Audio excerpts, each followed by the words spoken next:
ថ្វាយបន់កន្សែងក្រហមលើកដៃប្រណមអញ្ជើញតួសបារមីលោកកាយអញ្ជើញតួសបារមី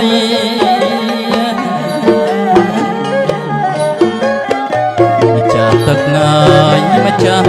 ដីម្ចាស់ទឹកម្ចាស់ដី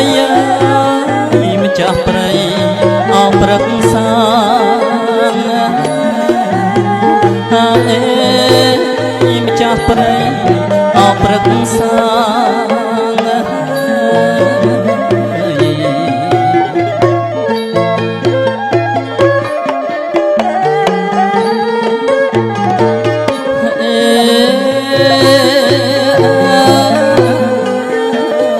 សូ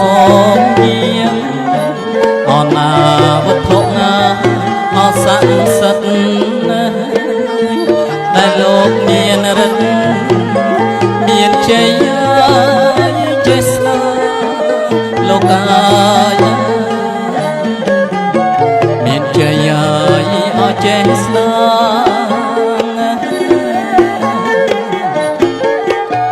យ៉ាងចូលឡាយរងកាយ៉ាងចូលរងកាជួយអបជ័យអេជួយអបជ័យ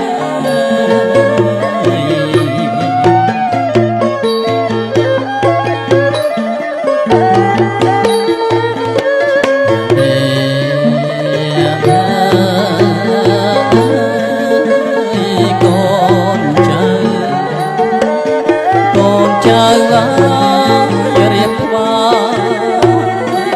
ព្រះគុណខ្ញុំមកផ្លែឈើឲ្យថ្មីថ្មីលោកកាយផ្លែឈើឲ្យថ្មីថ្មី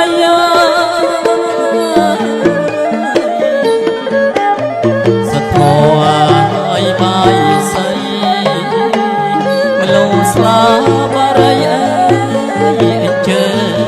លោកសែបសយអអញ្ជើញអសែបស